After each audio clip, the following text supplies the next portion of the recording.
Are you a real estate investor looking to elevate your income, freedom, and lifestyle? If so, optimize your daily performance by downloading our free guide, Raising the Bar, 5 Steps to Elevate Your Habits at elevatepod.com. In this guide, created by yours truly, you'll learn why you do what you do, how to easily institute cues in your environment to trigger desired behavior, directly applicable steps to create a fulfilling future, and much more. Get your free copy now at elevatepod.com and kickstart your new habits today. Your future self will thank you.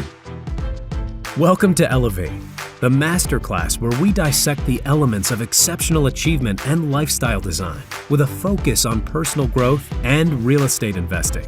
Now, here's your host, Tyler Chesser.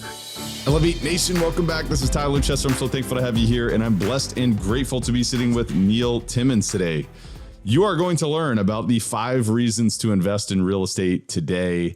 We're going to bring it back to the basics from that regard, but we're going to go into many sophisticated approaches in terms of how you can develop a diversified real estate portfolio that can allow you to live the life of your dreams. You're also going to learn from a tremendous story about how Neil really went from middle class, actually went from kind of a football player who didn't really, couldn't compete the way that he thought he could in college, to observing Warren Buffett and what he did, to now creating and growing a tremendously expansive real estate portfolio.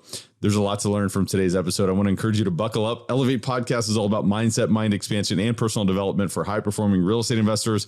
I'm your host, Tyler Chesser. I'm a professional real estate investor and high-performance coach. It is my job to decode the stories, habits, and multifaceted expertise of world-class investors and other experts to help you elevate your performance and lifestyle. Are you ready to take it to another level? It is time. Let's raise the bar today. And if it's your first time listening, thank you. Welcome to listening to Elevate. You are part of Elevate Nation. If you've been here before, welcome back. Each and every person listening today, the fee for listening is just to pay it forward and share this episode with a friend. Just share it with one person. It doesn't even have to be a friend. Just share it with one other person, because the only way we can continue to grow this podcast is if you spread the word. So I just want to thank you from the bottom of my heart for being here and spreading the word and paying that fee. Also want to ask you to give us a rating, review, and subscribe or follow Elevate Podcast if you haven't already done so on whatever platform it is that you enjoy listening or watching podcasts. And that's it. I'm keeping it simple today. With all that said, let's dive in. I want to introduce you to Neil Timmins from Des Moines, Iowa. In 2004, Neil was a banker. That same year, his mother had her debut as a realtor. She made twice what he made. You're going to learn about this in today's episode. It was then that Neil knew he had to move to real estate. Neil's entry point into the industry was as a realtor with RE/MAX. His team was recognized by the Wall Street Journal as a top 100 team, and he was the #1 RE/MAX agent in Iowa by the age of 29. Longing to quit forfeiting time for dollars, Neil moved into real estate investing. While he still owns a company that completes wholesale, novation, and rehab transactions, Neil's passion is cash flow investing in commercial real estate. Like so many other investors, Neil began with a single family homes, but has progressed in assets consisting of apartments, offices, and industrial space. Over the course of his career, Neil has been involved in over $300 million in real estate transactions. In 2021, Neil published his first book, Unicorn Hunting for Real Estate Investment Companies: How to Easily Attract, Screen, and Land a Unicorn. The book is tailored to helping real estate investors find and retain top talent through the strategic systemization of hiring. Neil also hosts his own podcast, Real Grit, where he pulls back the curtain on real estate investing through interviews with industry titans. Real Grit provides listeners with the tools they need to secure their lasting real estate legacy. Recently, Neil and his team launched the Legacy Impact Partner Program, where they partner and with fix and flip investors from around the country. Neil's team brings in capital to fund and fix rehabs, operational expertise, and years of experience catapulting their partners' businesses to new heights. So without further ado, please enjoy this insightful, this educational, and this fun conversation with Neil Timmins. Neil Timmins, welcome to Elevate, my friend. How are you? I'm great, Tyler. How are you doing? I'm doing awesome, man. And I really appreciated just a few moments there with you prior to the show. I have a feeling this is going to be a really good one. And you have this natural podcasting feel. Obviously, you have a podcast yourself. Yeah, this is almost like, this is your life in many ways. Obviously, you've got a big real estate business, but it's fun to be on with another podcaster. Does that resonate with you? Yeah, yes, because as you can imagine, once in a while you hit, although all guests are good guests, once in a while you hit somebody, you're like, okay, well, now I gotta fill a little more time. I know. I gotta you were keep asking me. There's, I love the conversations that are just organic. You're just sitting at the bar or sitting at coffee, having a drink, and it just free flows. Like going to a conference and you get done with the conference and you're talking, you're mingling, just free flows. And that's what I love. But you can imagine being there, and some conversations flow a little differently. Well, so that's a good framework to think about this conversation. It's like, all right, well, let's say we're at a real estate conference and we're in the hallway and we're sharing ideas. And obviously, we can go and read the market report and understand what's trending in different markets and what asset classes are doing what, and what risk, what's going on with interest rates. And I'm sure we'll talk about some of these projections, but you and I, we stepped into the hallway. And so now we've got maybe some other folks who are kind of listening in at our conversation. So that's actually a pretty cool thought process. What do you think about that? Yeah, no, I think that's perfect. And I think it's, I think it's fun, and it's going to make for fun dialogue. I'm excited about the conversation here. Well, and one of the things that you do at a conference is you get to know somebody, right? So you and I, let's say we've just met each other at the conference. We've got similar goals and trajectories in our business. We're looking to learn certain things. We're looking to connect with certain people. We have goals for what we're looking to accomplish at this conference. But I think the central theme of real estate, as well as anything like that, would be to get to know each other. So if you were to describe yourself, and I probably wouldn't do this, by the way, if I just met you at a conference, I probably wouldn't ask you this question to get started. But if you were to describe yourself in the way that the people that know you best would describe you, this is like my way of really getting to know you deeply, to the core. What would you say about that? And how would you describe yourself from another person's vantage point? I'll just restate it. How do my best friend, and then maybe how do my team here, how would they describe me if you were to ask? That's it. Yeah. Driven. Funny, but in a very dry sense. Half the time they don't even know that I'm telling a joke till they leave. And then they get it and they're like, oh, I see what he did there. Very creative in problem solving. And then from a team standpoint, well, certainly my friend standpoint, I mean, I care a lot. So it's tough to either you're on or you're off. You're in my circle. That makes sense. So, which means, I'm going to tell you the truth. If you ask a question, you're going to get an honest answer. Now, how that gets delivered is obviously a little different, but it's going to be an honest. When you started that, you're like driven, funny. I thought you were going to go handsome, muscular, buff. I didn't know where you're going with this, but it is. Only I would describe myself that way. That's not the question you asked, though. Yeah. No, that's funny. But it is a pattern that I see. I mean, the first adjective is driven. I mean, I think that you have to be driven to do big things in this business. To if you want to succeed in the long haul, you have to be passionate about your ambition. Because, man, we were just talking about it before. It's like, we both have a lot going on. We're both doing deals, that kind of stuff. And, they can be challenging, right? You're on the battlefield and it's like, whoa, wait a minute. It's like, we're getting our heads beat in, and we have to take a step back and say, hey, what's this all for? Hey, what are we learning? What are we gaining from this circumstance? But I think the key part is that drive. Would you agree about that? I totally agree. Without that drive, without an intestinal fortitude, you're never going to get through it. You should just go punch a clock for somebody else, because it's way easier. It's way easier. It's not going to be as successful, right? The rewards aren't there, but that's what driven people say, I think. Way easier. Way easier. I mean, I've done it before, and there's nothing wrong with it. It's not, by the way, it's not for everybody. Like, no, and there's nothing wrong with that, though. There's nothing wrong with that. No, exactly. Right. There's nothing. So like, we don't have to say, all right, everyone should be like us. Everyone should be just core driven like crazy. Correct. I mean, it's hard to do what we're doing, and it's hard, look, choose your hard too. That's my thing.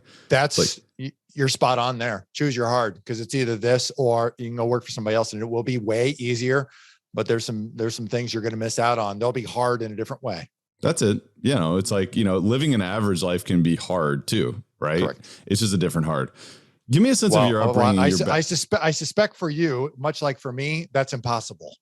It because is. it's unacceptable. That's exactly right. Well, one of the things that I've learned, and maybe you've recognized this yourself, but I don't know, maybe I've been in this business for almost 10 years, and maybe you've been in the business longer. I want to know your history, and we'll talk about that today. Yeah. In the beginning, it was overwhelmingly uncomfortable. It was like pushing a boulder up a mountain every single day. And it was like, whoa, am I going to go bankrupt? Is this good? Is this bad? Like, do I know what I'm doing? Am I sure about this? And it was like, whoa. And of course I still have those feelings. Let me just be clear. Yeah. Yeah. But it gets better, and you almost find comfort in that. Like, it sounds weird and goofy, but it's like you find comfort in this extreme discomfort. I've said it, and you'll agree here. Growth comes on the other side of uncomfortable. Yep. You got to get there. 100%. Yeah. And you embrace it. So once you see that, and then you look back and say, okay, now I have a reference point, and that is true. I did read it in a book, but now I saw it in my life. Yeah. That's when you start to say, okay, well, let's do that again. I seek out, knowing and accepting that. I mean, as a result, how it plays out. I mean, I seek out rooms where I have to be uncomfortable. I want to be the dumbest person in the smartest room. Mm-hmm. That's another pattern. When it's the other way around, I'm not going the right direction. So tell me about your upbringing, your backstory. Give me a sense of where you came from and what life was like growing up. Des Moines, Iowa, so smack dab in the middle of this country. And what's interesting, I didn't have a true appreciation, and I think it's challenging as a child that didn't have a true appreciation for what Des Moines is. How does it compare to the rest of the world? You go on vacation, you're like, let's move there. Dad, let's move to Florida. Come on, Dad. What Every are we doing? day we'll be at Disney World, right? And so, progress forward as an adult, and I'm here still. I've got a tremendous appreciation for what this place is and the people that are here. It is an idyllic place to raise children. Terrific. It's just a wonderful place. Really great place. So growing up, I was big into sports. So I have 3 brothers. I'm the oldest, and all we did was, I don't know how my mom survived. We would just break everything and just very physical. I don't know how many holes ended up in a wall. We look like a house that, some of us may buy. Because you break it, you buy it. Yeah, it was just that type of environment. Very rough. And my neighbor across the street, Mason, a year older than me. I'm 6'5". He was probably 6'8". We just played basketball. I mean, all the time. It's the opposite of what you see kids doing today, right? They end up with their phone, a little too much of this, right? We were just outside all the time. So played sports, played football through high school. He ended up at the University of Nebraska at Omaha, Division II school there, the Mavericks, and I was an offensive tackle. That's how I ended up over there. Coming through school, I can tell you, I coasted all the way through K through 12. But my wife gives me a hard time today as my kids are now go to the same high school, and my eldest in the same high school that I grew up going to, or my wife went to. And then occasionally, hey, Dad, what was your GPA? And I'd say, my GPA was eligible. I was football eligible.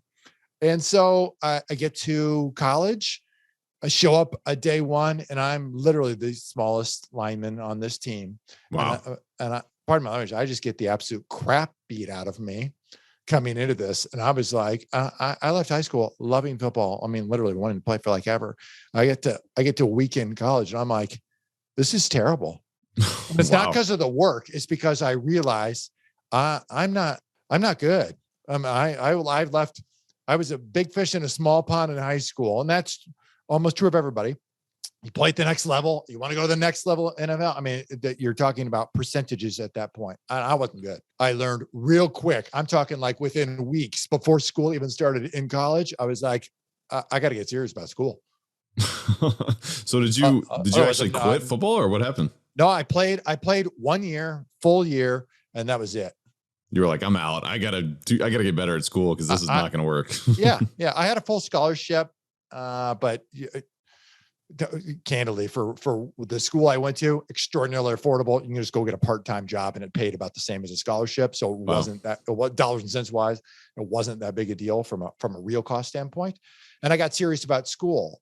Being in Omaha dramatically impacted my life because it's the home of Warren Buffett for 3.5 years. And so eventually I ended up graduating early, graduated with the double major, graduated in 3.5 years. But for every day for 3.5 years, I drove by Warren Buffett's personal house. Really? I read a whole bunch of things about Warren Buffett. I had no idea who he was until I got there. And within 2 weeks of being there, my first semester, you go business intro class, you know who Warren Buffett is. And so because of that, so you're transitioning, your identity's transitioning from a football player to like, okay, well, now I got to focus on academics. And then you're like, I'm surrounded by the Oracle of Omaha. That's right. One of the most iconic investors of all time. So you're like, well, let's learn about this investing thing, I guess. Correct. Yeah, you're exactly right. Interesting. And literally, I mean, his house is 3 blocks from school. I mean, just an average house, right? I would call it above average. It has, I can tell you from then, about, let's say 22 years ago when I was in school to today, although it's the same house, it has changed. There are very different security measures today than when I drove by. You know how I learned about it was Warren's house? I heard about where it was, didn't know exactly where it was. So I literally was driving around the neighborhood. The mailman was right there. And I just pulled over and I go, hey, which house is Warren Buffett's house?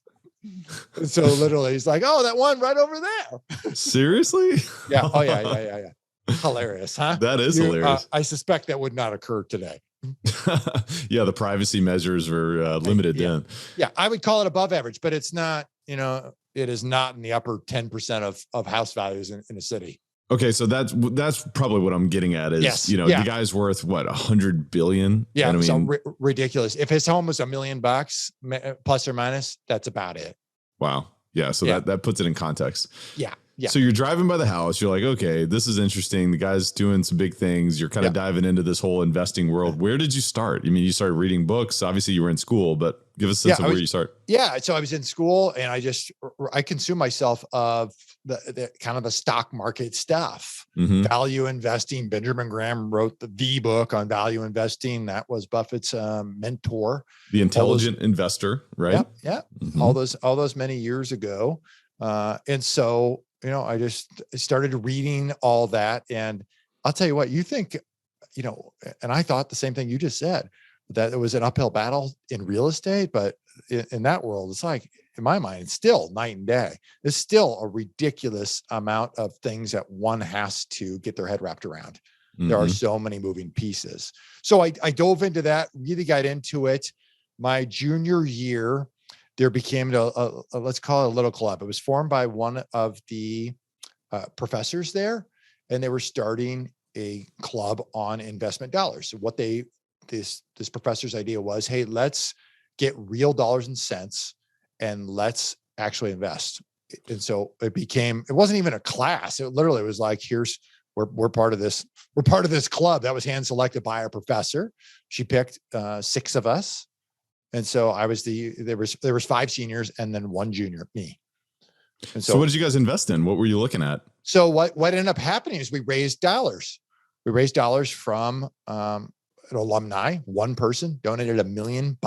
Wow. This have been in, let's say, a plus or minus about 6 months, say the year 2000. Donated $1 million. And then we had a standard in which we were to invest in. Everybody picked a different methodology of which to invest in. So I, of course, picked Buffett methodology, which had a lot to do with return on equity, return on assets, primarily return on equity, various standards in which we would invest in. So other people pick different methodologies, and then we bring them to each other. We had a formal vote. We bring them in and make an argument, pitch a stock, just like you would in an investment committee. So it was ultimately what it was. And then thumbs up, thumbs down. And then after that largely ran 1 semester. Again, it wasn't a course. It was just like you were in a club of people who chose to do this because all of us were like freaks about just wanting to learn more, do more. And so that's what we did. Made a pitch. And then at the end of the semester, they put new people on this committee, and it would move on to somebody else. We would turn the tides over. So just curious, was it for the benefit of the university that this individual donated $1 million? Or was this the benefit? I mean, was he looking for, he wasn't looking for investment advice from you guys as students, right? No. Because he gave up the money. It was not his anymore. Correct. He gave it as a donation to the benefit of people like me who could learn from this. And then with the idea being that the proceeds over a period of time would be donated back in scholarship form. Did you ever meet this guy? I did not. No, he was out of Texas. He was a retired colonel. We spoke with him multiple times on phone calls, conference calls, but never met him face to face. That's awesome. What did you learn from that experience? I'm sure you learned many things, but what really stands out? You probably get this, that groupthink is not as smart as you think it is. Mm-hmm. That's a big one, is that you get all these 5 people in the room and you think they'd like level up to the smartest one, or all of our brain power together would somehow be greater. And it was like, we reduced. Is it because the blind was leading the blind, or what? Part of that, the professor was there providing that. And I think part of that, lack of experience. Today, think about certain businesses you're in or what you're around. There's like, I'm not going to respectfully, I've got a tremendous team, and it's because the right people in the right seats, but that doesn't mean that they're necessarily qualified to do what I do. And I sure as heck am not qualified to do what they do. So there's certain pieces that I'm not asking their advice, and they should definitely not ask my advice. Mm-hmm. So maybe you didn't have the right team members in the right seats. Is that why? Yeah, that's part of it. Yeah. Mm-hmm. Yes. I think had we been there, or had I been there or any of us over a longer period of time, over a semester, because there's only so much you can accomplish in 4 months, because you didn't get to see that thing full circle. I don't know what, my stock recommendation, I didn't get to see that thing to go when they're doing these reviews once a year or twice a year, where what happened? What was what are the exit triggers that go into that trade? Yeah. And there's so much more of an opportunity to learn when you have your own skin of the game and when you're seeing it through the long haul. Cause that's what, the real learnings happen through cycles, through, through seasons, it's like, let's see it through. Correct. That. And then, if an exit came around and that got traded out, no matter if I voted to put it in or not, there could have been a study done at that point in time where, a small case study from the professor's standpoint. Okay, well, let's roll back and how did this get in? What was it? What were the decisions? What were the arguments to get it in? And why is it leaving out? What transpired along the way? What can we learn? And then can we make any changes going forward to make sure this doesn't happen again? Or if it was successful, that it does happen again.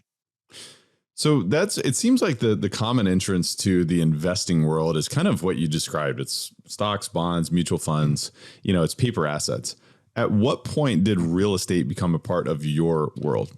So I get out of college. I end up landing my first job with Wells Fargo as a personal banker, which is like not investing. Not quite the easiest thing to do it was 2001 to go get a job. Mm-hmm. And so I get there and plug away at that a couple of years. And I've naturally, sales has been in my DNA, and hard work's been in my, I was just born that way. I grew up at a Catholic school, and they'd have all these contests, go sell these. Here's your catalog of 10 cookies or whatever to go sell. And then the first prize gets it. I'm like, all right, I got it. Part of that is just being hyper competitive with 3 brothers and playing sports ever since I was born, essentially. And so I get into Wells Fargo, and they have all these standards for sales. And, inside of 2 years, I'm, in the top 2 in the state out of 100 and some odd bankers. And so I get to progress there, and I'm like, all right, I'm getting to the point where it's time to make a change. About a year prior to that, my mother and I were having a conversation, and she raised all of us, stayed home. And she was at a point where everybody's out and it's time to go do something. She's like, I don't know what I should do. I feel like, I want to get active. She had volunteered, done a lot of things at school, but it was time to go do something, more material for herself. And I said, what about being a realtor? You love people, talk all the time. You love houses. Why don't you just marry the 2 and go be a realtor? She thought about it for like a couple of seconds. She's like, I'm going to do it. So she went, she literally was like, all right, I'm in. She went, did the whole thing, became a realtor. And a year goes by, and she makes about twice what I make it working at Wells Fargo. So you're like, okay, that's interesting. This woman, and she earned it. But I'm thinking to myself, gee, I go to school, go out, get a job, do all these things, work for somebody else. And my mom, hasn't worked in 20 some odd years, makes twice what I make. And so I was like, okay, that's what I'm going to do. And so that's my entry point into real estate, is I became a real estate agent.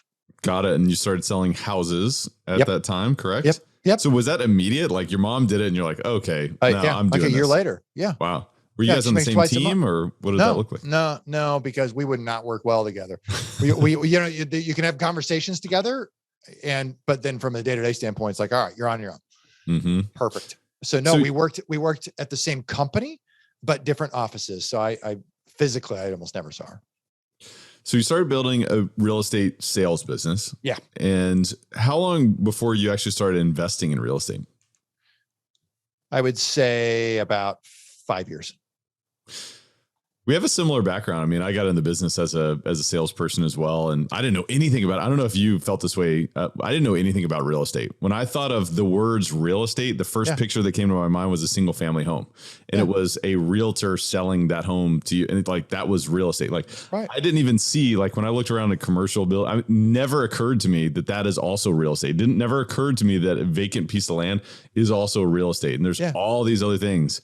Was that your experience as well? Yes. And, I remember growing up, I was 5 years old. My parents moved to a brand new home, like almost as far west as the new development was.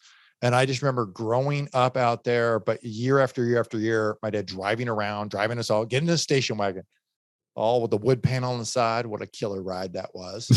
And driving around, just would drive everywhere and like see all this growth. There was so much growth taking place that had taken place from when I was 5 to when I was 18, same house, apartments, the whole nine. And so I totally agree with you, but what I recall as a child is going, somebody is a city builder, like all this stuff came together and you have no idea how or what it is. I just remember being somewhat enamored by that. But from city builders, I would just call it, that just means anybody who built anything, really. Yeah. It is interesting to think back as a kid. I mean, I was similar. I would see, a new development come together and I would just think that that was the greatest thing ever. Yeah. But I didn't piece those things together until way, way later in my life after I had started to build this business. Sounds like you as well. So like over 5 years selling homes, obviously you became pretty substantial within Remax, obviously doing big things. Give me a sense of that trajectory as well as the decision to then start investing in real estate. Yeah. So I started off and I had no idea what I was doing my first year. So I just did everything. And literally, I think the second listing I ever took was 2 blocks from my house and I signed documents at 11:30 PM. And that was the first time I realized, you have the super lock boxes, right? Mm-hmm. That was the first time I realized there was a time code on them and you couldn't open them at certain hours of the day. I had no idea. I was like, why won't this thing open? I want to put this box out. So, I was grinding, man. I worked 355 days my first year in the business. Wow. I just did anything and everything. And so, you work that much at just anything, staying focused on it, you're going to get some success. And that's what I had. And then eventually I got a mentor, understood things like systems and structure and plans, like where are we going? How are we doing that? What works? Measurables, right? KPIs, tracking things, and then got a lot of trajectory going from that regard. Found myself, I mentioned early on, being the dumbest guy in the smartest room. I was the first person to bring Google AdWords to advertise on Google AdWords in my city. And that only occurred by getting in other rooms with other folks largely on the coast who were doing things, who were just ahead of the curve. And so we were getting, it was silly. How much leads were costing us. Leads, I'm talking name, phone number, email address. Somebody raise their hand, goes, I'm looking for houses, under $6. Wow. And we'd get hundreds a month, which are turning into, $10,000 a pop, right? Thousands. Yeah. Right. So, wow. I was 29 years old, became the #1 Remax agent in the state of Iowa, which blew me away because, I came up through the business, seeing all these people have been legends in this industry, and still to this day, and outselling them. It was, somewhat mind-boggling. So did you go through the experience like me where that one of those first big tax bills came and you're like, hold on a second. Yeah. When 355 days of toiling effort and ingenuity. And here you go. Yeah. When you get the tax bill, that's more than you made in the previous year. It's awful. Yeah, right. From the W-2 job. You're like, are you kidding me? Right. Yeah. Right. And then you get in and eventually I did a number of things from a tax planning standpoint that worked, from a 401k standpoint, self-directed IRAs. Some things there helped, but I should have been more diligent about investing and really what that means. I was at a point where my first entry point into investing was fix and flip. And let's call it what it is. I'm going to use that in quotes. It's investing. I mean, it's kind of investing, but it's kind of like buying a car and selling to somebody else at a different price. I mean, it's a little bit like hot potato, correct. I mean, musical chairs. Correct. I mean, it's an assembly line. We've got a raw product that's coming in the back door. And in this case, it's a dented and scratched house, and we're doing a bunch of stuff to it. And it's going out the front door at a retail price. And it's earned income. It's a job. That's what I mean. That's what I mean by, that's why I'm using it in quotes to go, I mean, it's not really investing. Yeah, no. And so, I don't know if you experience maybe this. It kind of is. It's like day trading, right? It is. It kind of, I mean, there's a strategy, there's an approach, force, and you can read the market, you can read the valuation and so forth. And obviously there's a spread. Yep. So there's a business case. Is it investing? I don't know, if we could really get granular in the definition. Right. Yep. That's fair. But, one of the things that I did, and I don't know if this happened to you, is like, I hired a coach, and I'm learning, I'm growing, I'm reading books, and I come across this little purple book called Rich Dad Poor Dad. And I'm reading, I'm like, wait a minute. I'm selling these things. Like, what is going on? I'm selling these assets that are producing income streams. So give me a sense of, did you have a similar experience like me, or was yours different in terms of stepping into real investing? I was scared. I was scared that a tenant's not going to pay. It's going to trash the place. They're going to bring hoarders in. How am I going to manage it? They're going to call me at 2 a.m. with a clogged toilet, and I wouldn't even fix my own toilet. So what am I going to do with their toilet? No, it was terrible. I mean, everybody told me that too, by the way. They're like, oh, if you buy that, they all say it. Correct. These tenants are horrible, and you're going to have so many toilets. They're going to call you at 1 a.m. every night, just so you know. Like, that's what they would tell me. Correct. Yeah. So no, I was at a point where I just got to a spot where it was time to make a change. And a change meant either I'm going to continue on this path of fixing and flipping on occasion, and then also being a real estate agent, which just means, you're flipping to a different degree, right? You're just trading time for dollars. It's all we're doing. And so I was at a point where I was going, all right, well, you know what? Let's try one. Let me just buy one. I'm within a financial capacity to go, if I just buy it correctly on the way in, and then let's see what happens. And so I went to lunch one day with a guy I brought into the real estate business. He had since departed my team, doing great. We're still friends to this day. And so he's going, hey, I got this property coming up, and it's dented and scratched, great suburb. He's like, I probably won't make a flip because the numbers are probably too tight, but it'd probably make a good rental. And I said, well, dude, he said, I'm going to put it live tomorrow. Here are the keys. So I went and saw it. I was like, cool. I sent him the offer before I went on the market, ended up buying it. And that was 5 years ago, 5 years, 4 months ago. That's when I bought my first rental. So did you already have a tenant in place? Did you have to rent the place? You had to fix it up, or was it? I had to cash flowing immediately. No, I had to go. I put 30 grand into it. I had to go do work and get it into a spot where it was ready to go, and then put a tenant in place. Do you still own that place today? Yeah, and I freaking love that house. Yeah. That, and then obviously, what none of us really could have predicted. I was 170. Let's call it 173, all in, all done. It's probably 300 grand today because of what's taking place. I mean, it's insane, right? Right. Yeah, So I'm 170 all in. I'm able to put long-term debt on the thing, put it eventually in a 30-year fixed rate. I've refinanced it. And I don't know, I probably got $1.50 on the debt, on the note on the thing. And it's 3 1/4, 3 3/8, somewhere in that range on the debt. And that thing today rents for $18.50. You know what I'm surprised about is, well, I'm not surprised about this. I think it's something to point out. People who have come from a similar background to what you and I have come from in terms of being an agent, you almost get addicted to that that earned income or forfeiting the time for dollars, you get addicted to that because you talk about, you can earn big dollars. Obviously you've got a huge tax, Correct. sort of bracket. But you get addicted to that. And I find that most people never get out of that, and they never get to a point where they become the other side of it. I'll take it one step further. I think it's not so much the dollars. I think it's the deal, getting the deal together. Getting the deal, because there is a high that occurs when right, you get a mad dopamine hit, you get a deal together, you're like, cool, I just outdid whoever, and there's 3 offers, I got mine done, and you do that 30, 40, 50, 100, 200 times a year, and it is crack. So that's why I'm surprised that you were able to break that addiction. So what did you go through to be able to break that addiction? Yeah, I think I just always knew that there's no way I can do this forever, that there's just no way. That, and you do that enough, you make enough money, you're like, what am I going to do with this money? Yeah. I mean, the stock market at some point turned scary for me.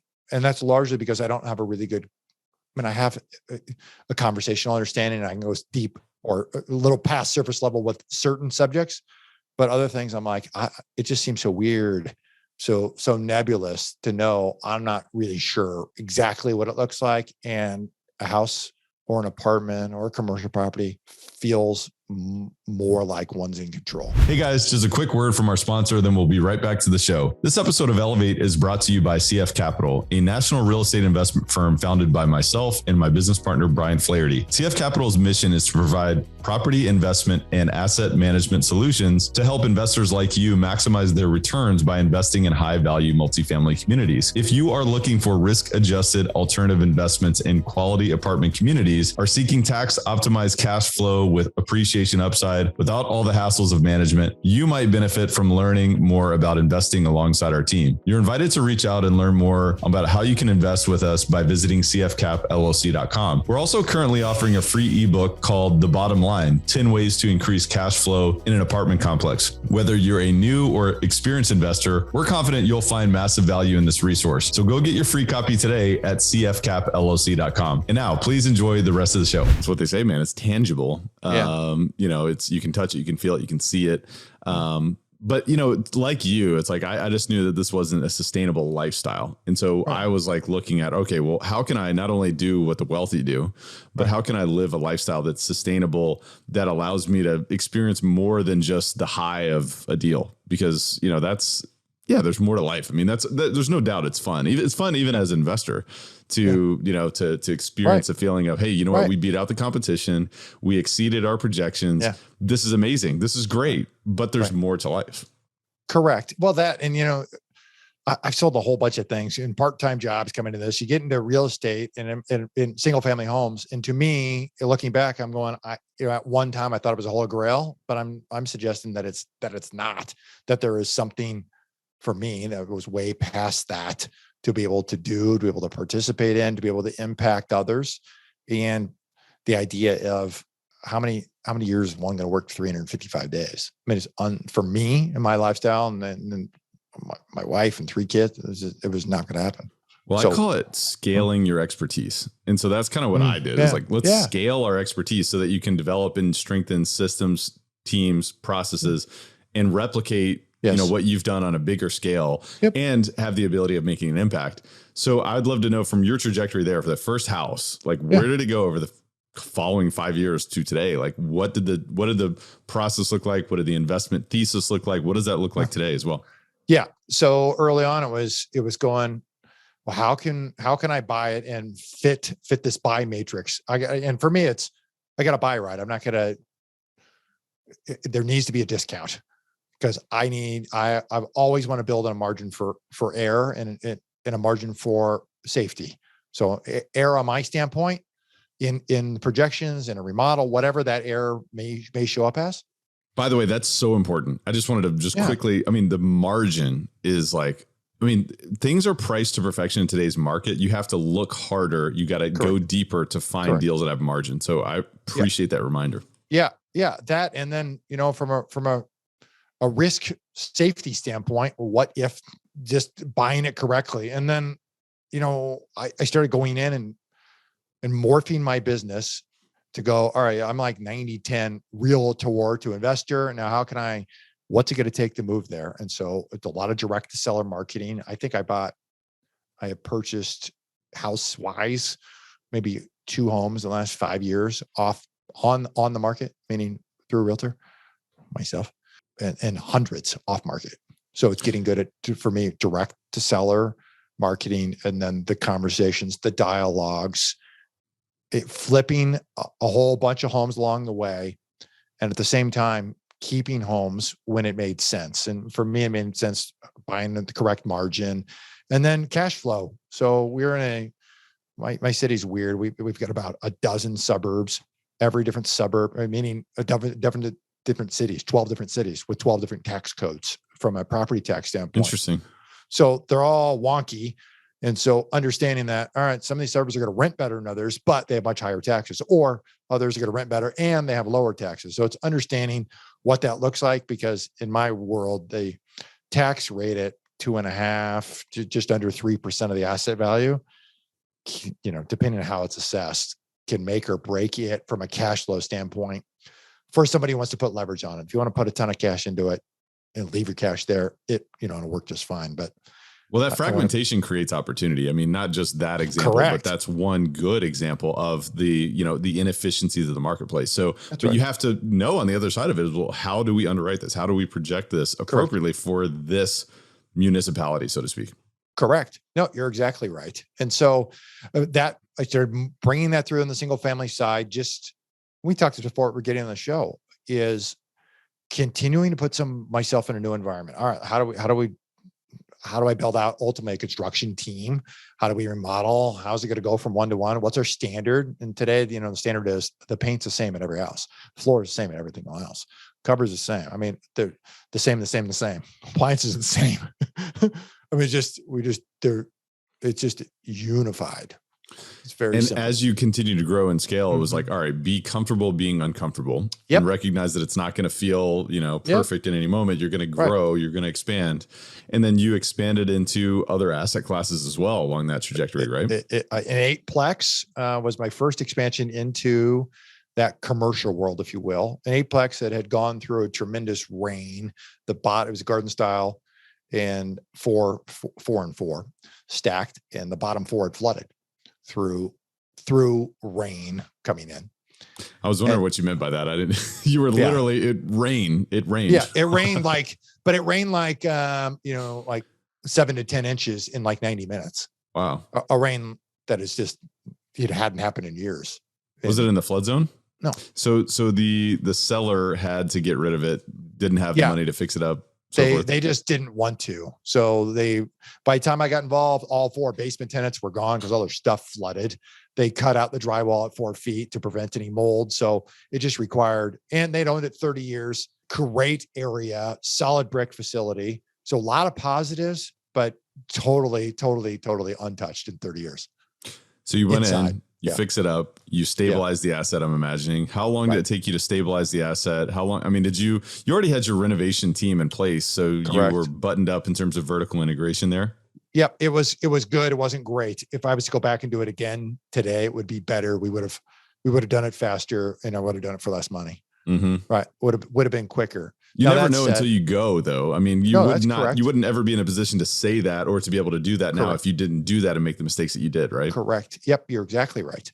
And so did that. I'm going to say it was about 9 months, let's say, from the day I took possession to 100% done and full of tenants. Got it. So did you hit the projections that you expected there? What I did right when I bought it was there was 4 tenants upstairs. I kicked everybody out which most people would never do this. I just kicked everybody out because the units haven't been touched in 30 years. Mm-hmm. And I say kicked everybody out. I mean, legally, right? Follow the rules. Mm-hmm. And I say legally, once they expired. They were all month to month. They've been month to month for a decade. So just give them the notices and eventually, right. And because I want to do everything at one time, so that way I could get it all done, move the rents on the whole thing, knowing that I'm going to keep this. It wasn't an asset that I'm going to reposition for sale. Otherwise, I may not have done that. And I wanted to put the financing on the refi back in place and recoup all my money that I was stroking checks for the remodel. What'd the initial financing look like on that before the refi? Oh, you're going to laugh. Do you remember? Yeah. No money down. Bought an eightplex for 200 grand, no money down because it appraised well. And then I was funding the rehab out of my own pocket, which was about 115,000. Okay. So are we like brothers or something? So the first deal I ever did was 8 units, and I didn't do no money down, but I funded all the rehab myself. And I don't know about you, but I underestimated significantly the rehab. And it was like, oh my, I got something else. Like, wait a minute, what's going on? Yeah. I mean, did you have that same experience, or did you project? No, I projected. It was close. I mean, it was within about 5 or 8%. So within about, let's call it 10 grand. It wasn't extravagant, but today I know, 115 would have been even with price run ups today, I would have been 15% under because I know enough about the construction and who to hire, and my team's gotten better. I would have saved money. So then once you stabilize the deal, you refinance to a longer term note there, or what did that look like? Yeah. I just refinanced the whole thing, pulled my cash out, I put it on a 20-year AM. Local bank. Local bank. Yeah. Mm-hmm. Yep. Did you have any cash to take out of the deal, or you just recoup the capital? I could have. I just chose not to. Got it. So then from there, as you continue to grow, continue to expand in multifamily, you did other asset classes as well, right? Industrial. And so now my industrial was the next purchase that I bought after that. Subsequent, I just bought an industrial building for the tail end of last year. So the one I bought back then was, 17,000 square feet, 16,000, something like that. I just bought another one about the same size. Kind of local tenants, regional tenants. One is the largest local grocer. Another one is a publicly traded company. So both single tenant, triple net leases. So are these warehouses or are these flex buildings, or what kind of assets are they? Industrial? Warehouse. One's a bakery. It is the largest grocer in town, and they operate it as a bakery. So it's awesome. Technically a warehouse, but they run tons of cookies through that thing. Were these pre-leased, or did you buy them spec and then lease them yourself? Yeah, pre-leased. Got it. Yeah, pre-leased. That. I bought a retail place, a strip. I call it neighborhood retail. So I would define that differently than retail. And here's how, because, like your Starbucks and those folks of the world would never put their shop where I am. Mine's neighborhood. It's in the path of progress. I bought it 2.5 years ago. There's a Subway there. So franchisees, a Dairy Queen, tiny Dairy Queen. And then, you're like your vet clinic and your local hair place. But it's right in the middle of the path of progress. In fact, I just signed the listing documents yesterday. So it'll go live next week for that thing to come for sale. So it'll be the first commercial asset I've ever brought back to market for full cycle here 2.5 years later. So you give me a sense of this. I would love to know what cap rate did you buy it at? And then what cap rate are you exiting at today? So I bought it at about let's call it a 9 cap, maybe 8.5, somewhere in that range. For all the multifamily investors are shaking their head. Obviously 9 is not even, I know. Not even near the table. I know. So this was, mom and pop. I say mom and pop. They're a big local player, owned this, had owned it for years and years and years. And I took it over, went in, changed the management out, and it really became a management play. What are we doing from management? That's it. Cause I've not put any money into it physically to do anything. I bought that thing. You'll get a chuck out of this. I bought this thing on contract with these folks. We were both trying to get this done before the end of the year. I bought it on contract. I put 10% down and on a 60-day balloon, because they wanted it off their books and wanted me to full circle. And I said, no problem. My lender, who I've worked with, a lot, said, no problem. I can't get the thing done in 3 weeks like you want to close. And so you give me 60 days, we're not going to have a problem.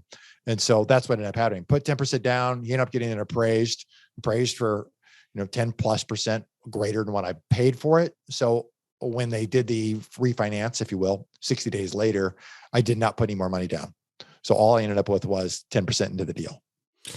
So do you manage your assets internally, or are you third party, or does it depend on the asset and the asset class? Yeah, it depends on the asset and the asset class. The only thing we manage internally, not only thing, we have 9 single families managed internally now. These are like B plus properties, solid tenants, solid areas, high rents, really good stuff, to the point where if we get 9 phone calls a year, I'm kind of shocked. It just doesn't, we don't have real issues with those. And then kind of your solid C class stuff in the apartments, which are good. I'd put them above C, but we don't manage any of those. We third party that. We do manage, I use that in quotes too. We've got 4 triple net deals now. 4 single tenant triple net deals, which we manage. And I use Are those national credit tenants, or I use it in quotes because there's not a lot of work that goes into that. Yeah, I mean, typically a triple net deal is pretty hands off. I mean, are these credit tenants national, regional? What type of tenants are you looking at? Yeah. One's the bakery, the grocer. Another's a publicly traded company, so it's credit tenant. And the other ones are 2 other ones are orthodontists. They're big. They're owned by a private equity company. They got about 250 plus or minus locations throughout the country in multiple states. So a pretty good tenant. So looking back, I mean, it seems like, you've built a very nice, diverse portfolio within your market that, you've got a bunch of different asset classes, different types of tenants that kind of balance each other out in terms of risk, in terms of where they are in the market cycle and so forth. Yeah. Did you know that as you were building the portfolio? And obviously you're continuing to build the portfolio, but did you realize that that was a strategy that would play out, or were you just looking for good deals? Looking for good deals. Yeah. Yeah. Because even on a bad day, a good deal is still a good deal. 100%. Well, what is a good deal to you? Oh, it depends on the time of the year. I say that because, as you alluded to or hit it spot on, is we need depreciation at some point. Yep. So there are times of the year, you get me into October, November, and I'm going, okay, cool. I don't need a 10% discount anymore. I need for example, I own a Dollar Tree. I've got a credit tenant. I bought it on a fresh 10-year lease, a building that was remodeled with a brand new roof in a killer zip code. I'm in a great area. I'm going, cool. I'm good for 10 years with these folks. This'll pencil. I get double digits, like 14%, 15%, somewhere in that range, post-tax cash on cash return. So I'm looking at in that case, I'm looking at what's my depreciation? How did this play out in year 1? To know. Otherwise, if I didn't have a depreciation standpoint, I probably wouldn't have bought it. Where are you finding your commercial deals? Are you sourcing these directly, these through your network from, the real estate space locally? Both, all the above, through the Aplex. The Aplex I bought direct. I've got a 4-plex that produces great. Bought that direct, meaning marketing direct to them. And then relationships through brokers too. One of the things as I was getting prepared for our discussion was, just getting familiar with the way that you think about things. And it was interesting as I think I was reading one of your bios or something like that. And you actually, I appreciated this because sometimes it's like we can get into the sort of the sophisticated approach and think about, all right, well, where are we projecting things to move forward? And, what's the depreciation look like and all these different things. And like, of course, yeah, we should have an understanding of all the different nuances and how they play into the bigger picture. But ultimately, sometimes we got to take it back to the basics. Like, what are the reasons to invest in real estate? And you mentioned 5 of them. It's cash flow, it's taxes, it's appreciation, it's diversification, it's an inflation hedge. So if you were to expand upon that, what are you seeing in terms of your portfolio playing out? Is there anything that you're looking to accomplish more of as it relates to those 5 reasons? Or, if you feel pretty balanced? Is there anything I'm looking to accomplish more of? Well, all of the above. So cash flow, let's hit it one by one. First one is cash flow. Yeah, because I want greater passive cash flow. So I just went through an exercise the other day going, all right, where do we want to be 3 years from now, 5 years from now? And for me, it's how do we produce greater cash flow? I want the ability to get paid like when I close on a deal, and then I want to be able to get paid ongoing. And then someday, if I ever choose to sell it, I want to get paid then. Mm-hmm. So how do we do that? And you can't do that flipping houses.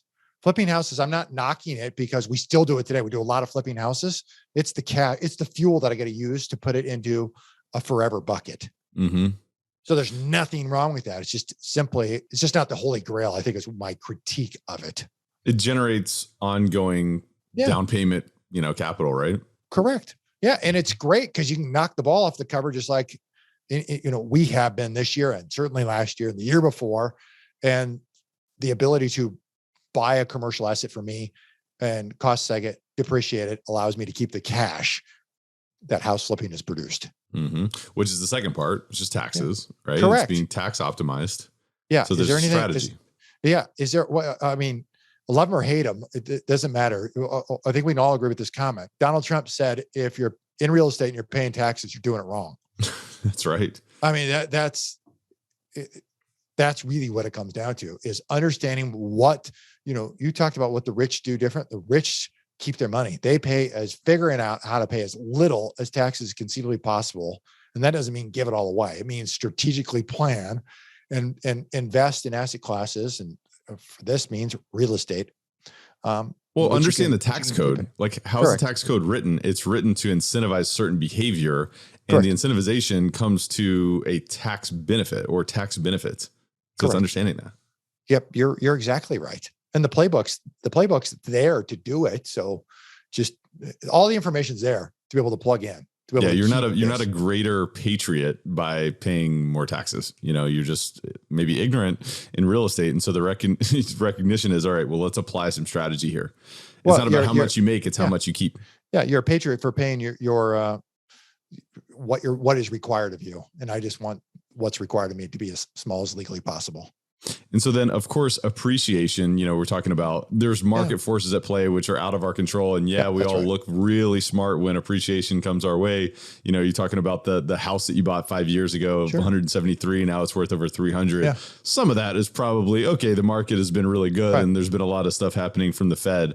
But otherwise you can force appreciation as well from a strategic standpoint. You can force appreciation largely in commercial assets. You can somewhat force it through single family homes, but my experience in every asset that I have on the single family side, they will sell for greater dollars to a retail buyer, somebody to move into it, than they will ever will to any other investor. So you absolutely can inside of the commercial space, because that's how they trade. They trade on a basis from an income approach versus the comp approach. Absolutely. And it's being strategic in terms of the way that you lease, the way that you are managing the operations, income and expense, because that ultimately leads to the valuation of the asset. Diversification. When I think about your portfolio, obviously you have diversification in terms of asset types or asset classes, also different tenants, different submarkets. But what else would you say about diversification? Yeah, I think there's pros and cons to it. I ended up there for a couple of reasons. First, I just enjoy having to get my head wrapped around something. And once you get your head wrapped around something, going, all right, well, an office is like industrial building. I mean, they're about the same. So there's not a lot of moving pieces in many cases to them being different. And I'm in a tertiary market. So it's not like I have infinite numbers of, name any asset class other than single family home that are available to me. Sure. There's just not that many. Mm-hmm. So the people I know who own, for example, apartments, the guys I know who own the most apartments in the city built them. They didn't go run around and buy them. They built them. Just wasn't enough product available for them. Yeah. And they got really good at their skill set, their trait. And instead of finding inventory, we've got to hope the market produces opportunities. They just went and created their own. Well, to your point, for the listeners listening, it's like what we're talking about has been your strategy. It doesn't have to be their strategy. There's different, you could be a developer. Yeah, there may not be cash flow day one, but there's a different sets of trade-offs and pros and cons. Correct. My strategy has largely been buy right. If I get my head wrapped around the asset class and it's proper, it's relatively easy to manage. And that just for us as men, on the commercial stuff, outsource it to a proper third party when we need to, buy right, manage it correctly, and then all of a sudden appreciation, you do forced appreciation. So let me circle back to the retail piece in which I'm selling. So I paid $818,000 for it. We've reworked management to get it to a point where it produces. It's being listed at a straight 7 cap next week at $1,538,000. There it is. Yeah. Right. So that brings that question full circle, because it was a 9 cap originally. Plus then there was some meat on the bone in terms of the operation. Correct. And of course you bought right. And maybe there was a spread between the value. I don't know. Maybe the market value was a 9 cap at that point in time, but maybe you were better. Yeah. No, that's awesome. I'm going to start calling you buzzword, because inflation hedge. I mean, this is a buzzword, right? We've got to be clear on what's happening, right? Inflation is a major issue. I think 8%, from a CPI is, it's what's reported. Yeah. My sense is we're talking about at least 10, 12, somewhere in that ballpark, maybe even more than that. But talk about inflation hedge and why real estate has been effective in that capacity for you. Yeah, it's effective. And I started talking about inflation in 2 Decembers ago. So, almost a year and a half ago at this point.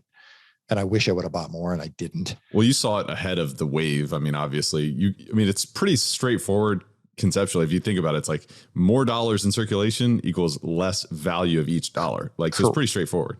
Correct. You're absolutely right about that. And so, listen, there's only so many asset classes one can be in that are really good as it relates to inflation. And then just look back in history to see what has produced. So I've spent the better part of the last week on the phone with bankers and accountants and literally hedge fund managers, trying to have deeper conversations relative to inflation, relative to what transpired in the 1975, 76, 77, and how that played out till about 1985, 86. 84, somewhere in that range, because this is about what it looks like.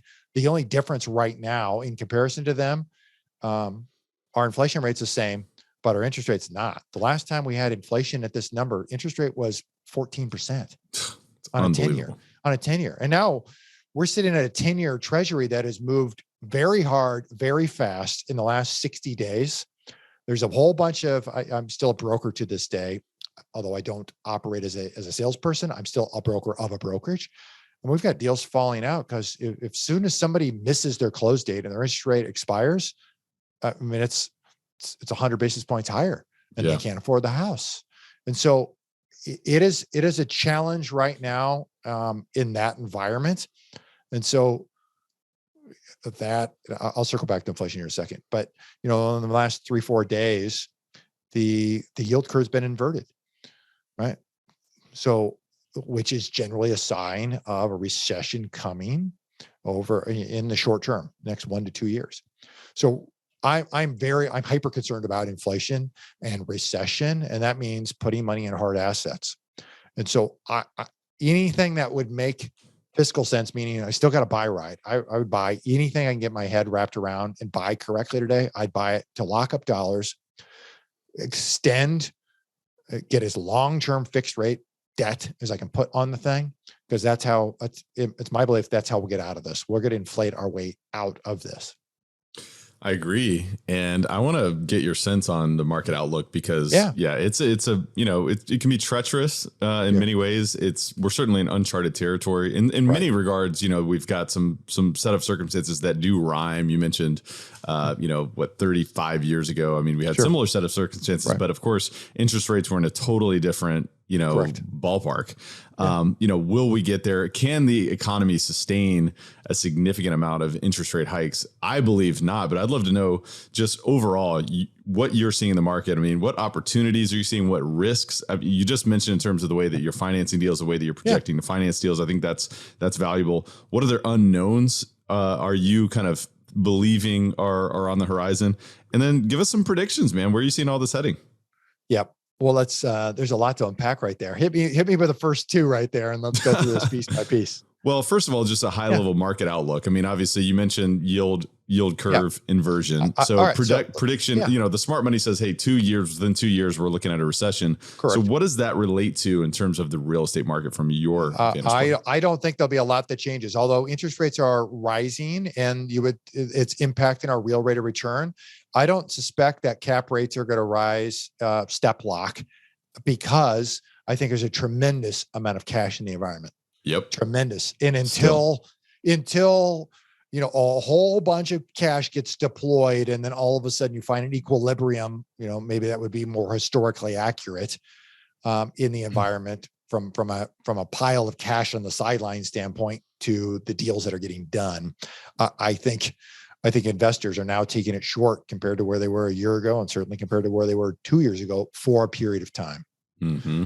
If we find ourselves in a recession and people are fearful, I think that's when you'll see cap rates start to move, because you saw this in 2020 through COVID, that very quickly. Although interest rates were at historical lows, cap rates moved up. So it didn't move step lock, it moved the opposite way because there was so much fear in the environment. Fear, yeah. Yes, correct. And so that's where I think you may see that, but I don't, if they announce a recession, I don't think that means day one, because I just think there's so much cash sitting around that the government has just printed and sent out to all of us.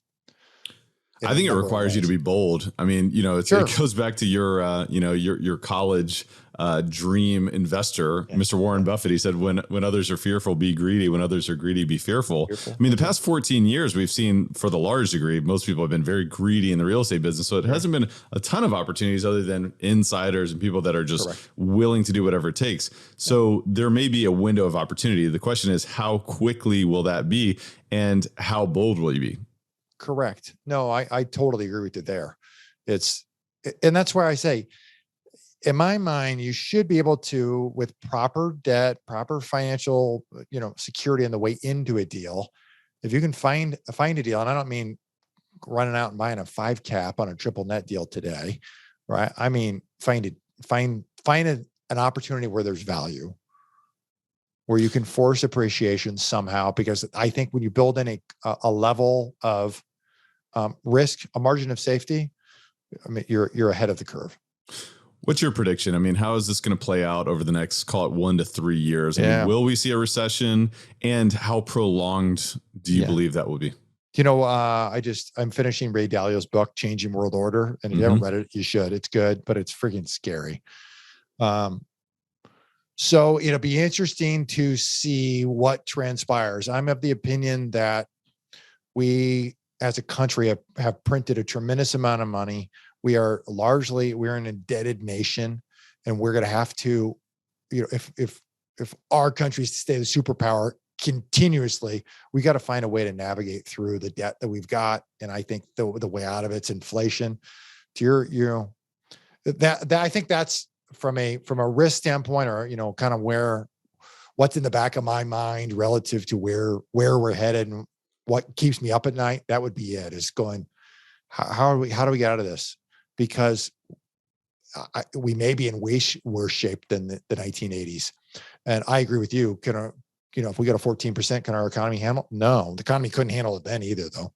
No, it's been amazing, the conniption fit that we've already seen over the past 30, 45 days. With they're going higher. And if they come lower because the Fed's concerned about a temporary setback or throwing us in a recession, it may come back down, and then eventually they're going higher, because where we're at from a borrowing standpoint, and interest rate standpoint, it's unsustainable. No question about it. Neil, I could go on and on, man. I could go on and on for hours, but I want to be respectful of your time. I want to transition into the rapid fire section of the podcast. We call it the Rare Air Questionnaire. Obviously, you just mentioned a book there, and it's on my list. I've been looking at that one for a while. Changing World Order. Yeah. So thank you for that. But are there other? Give me a sense of other books that have been impactful for you recently, maybe over the past couple of years. 2 or 3 of the books that have really changed the way that you've thought about things. The biggest one that changed my life, I was 24 years old. I read it, The Millionaire Mind by Dr. Thomas J. Stanley. He wrote The Millionaire Next Door. But The Millionaire Mind has completely changed the way I look and the way I behaved, and still to this day. It's a tremendous book. What's one of the big takeaways from that? Is it just maybe just the way that you view the world? I haven't read the book, but I'm just curious. Yeah, the way I view the world, the way one thinks, the way he was able to identify millionaires, put them in the context again. So it's not nebulous. So he painted an avatar. So in my mind, I could go, oh, that's like John who lives on the corner. I know exactly what Dr. Stanley's describing in terms of how a millionaire walks, acts, thinks, what business, what line of work they're in statistically. And tremendous, much like how Rich Dad Poor Dad has gotten so many people out of that, the job into that of a business owner. That's what Millionaire Mind did for me. Yeah. It's like, once you see it, you can't unsee it, and everything then is framed in that regard. So that's valuable. Are there any other books that have been super valuable for you? The Richest Man in Babylon. I had my kids, my children, I have 3 of them. I had them read that, paid them to read it. If you read it, and write me a book report. Oh, that's awesome. Give me a 2-page report. So I want to understand. And then we're going to. That's a takeaway for me. I've got 2 babies, so I'll have them do that when they can read, but there you go. I like that. Oh, it's wonderful. That, and then how about my favorite book in real estate is Confessions of a Real Estate Entrepreneur. I don't recall the author. What a wonderful story. His ability to give like case studies, but weave them through conversational stories. So good. My brother, I'll make this brief. My brother was thinking about getting into real estate about, let's say 5 years ago or so. And came to me and said, hey, big brother, I've been thinking about doing what you do. He's a licensed attorney. He's going, it's time. I'm 2 years into this. It's time for me to make a change. I got to do something else. And I said, hey, I know you well enough to know you are not going to like what I do in this world. But I said, you should think about going into commercial real estate. So I bought him the book, sent him the book. He read it in a weekend, and 5 years, 5 years almost to the day, he's in commercial real estate. Absolutely love it. Doing just fantastic. That's awesome. That's awesome. We'll put links in the show notes as to where the listeners can find those books, as well as, by the way, the book that you wrote, landaunicorn.com. So tell us a little bit about that book. Yeah, I'm going to show it to you. There you go. Unicorn hunting for real estate investment companies. How to easily attract, screen, and land a unicorn. It's the complete hiring funnel. I mean, at the end of the day, if you want to go fast, go alone. You want to go far, go together. I was at a point where, 3 years ago, 2 years ago, somewhere in that range, it was like, all right, so how do we're having success, but how do I bolt these things on? How do I get employees in? And I've hired literally like the worst employees in the face of the earth. And I won't go into it because I know we've had a long conversation here, but there's a story in the book about literally like terribleness. And so that eventually over a period of time forced me to go, how do we do it right? How do I do it right? What kind of person am I as a leader, as a person that other people want to be around? And where's the business going? And that led me to having to put the structure and the systems in place to hire correctly, then hiring correctly, what I call landing a unicorn, that perfect person for the exact right person that matches your core values, your culture, and who's perfect for the role. So must have both. And then was able to do it, was able to replicate it again. And that's where we've gotten so much growth out of our ability to, my team's ability to hire the right people and put them in the right spot. And this industry has been so good to me. I was like, I wanted to share this. 80% of the book is almost like standard operating procedure. SOP, you can hand it off to somebody else in your office, hand it off to a VA. And almost all of it can be done by somebody else. My impact or my time input into hiring today is negligible. That's awesome. Well, I can't wait to read it myself. And I couldn't think of anything more important, really, if you want to go far, like you said, you got to go with a great team. And, I don't know about you. It sounds like you've made tremendous decisions, tremendously bad decisions on your team in the past. And I have as well. I'm sure many of the listeners can resonate with that, but let's find the right people. And, no, thank you for that. What's the biggest way to you? Hey, the average cost of a wrong hire is $15,000. That's crazy. I can tell you it cost me way more than that. I was going to say, I feel like it cost me more.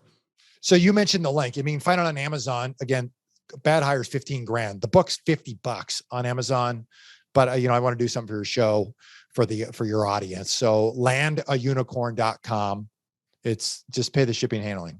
It's under $10. Just pay the shipping. We'll send it out to you. Awesome. That's awesome. What's the biggest way that you elevate your life on a daily basis, Neil? Giving thanks. And by that I mean telling people I'm thankful for them. I'm grateful for them. That people, personal friends, family, and certainly my team too. What's the biggest way that you elevate others around you? By honoring my word, doing what I say that I'll do. It elevates them because they know they can trust and confide in me, and at the same time, they elevate themselves to emulate somebody who goes, oh, that's something I want to be like. That's somebody I want to be like. And I obviously did that through through modeling other people to go, I want to be like that guy. What are all the traits that person has? Mm-hmm. Yeah. Neil, man, this has been fun. And it's been fun to be able to dive into not only understanding your investment thesis, your strategy, the way that you've been able to build your portfolio, your business, build your team. I know we just scratched the surface in many ways, but this has been a really, really fun conversation. Is there any parting thoughts or words of wisdom that you'd like to share with Elevate Nation today? Well, I think hats off to you. You do a great job in your questioning. And I think I add tremendous value to the audience here. Decide where you want to go. That would be my parting thought here. Decide where you want to go, find a person or a model that has been there, done that, and make it happen for yourself. And so from our standpoint, from our team, we're migrating largely out of single family from a buy and hold standpoint and moving faster and further into commercial, being able to leverage what it is that we do really, really well, leverage our talents to be able to buy, manage, and asset manage correctly. And for us, that's where we're at for the chapter of our life, of our business, our team's life. And so I would encourage the same thing. Just decide where you want to go. And if you're on a path and that's not really where you want to be, it's okay. There's no right or wrong answer. There's only what's right for you. So I encourage you to find somebody, find the team, find the structure, and plug into the new path you want to be on. Well said, my friend. It's in the moment of decision. It's in our moments of decision where our destiny is shaped. So decide and go after it. Man, Neil, thank you so much. Thanks, the listeners Tyler. can find you at legacyimpactpartners.com or on Facebook, Neil J. Timmins, or on LinkedIn. Is there anywhere else where the listeners can find you, my friend? Those are the best spots. You got it. Awesome. Neil, until next time, talk to you soon. Thanks, Tyler. See you soon. See you, buddy. Elevate Nation, I hope you had as much fun as I did. And I'm going to keep this brief. What are your distinctions? What are your takeaways? What did you learn? What was something that surprised you from today's episode? Go ahead and jot those down and share those with a friend. Have a discussion with someone else because we learn more when we discuss. We also learn twice as much when we listen. Again, repetition, again, is the mother of all skill. So I encourage you to listen to this episode again. But ultimately, the most important part is make a commitment to take massive action. I say it every single time, but ultimately, there's something that moved you today. And I want to encourage you to capture that moment, capture that opportunity to take action. Elevate Nation, thank you so much for tuning in. Until next time, thank you so much, and we'll talk to you soon. Thank you for listening to Elevate. If you enjoyed this episode, be sure to rate, review, subscribe, and pay it forward by sharing with a friend. Most importantly, take this opportunity to elevate your results by taking immediate action on what you learned. For more, visit elevatepod.com.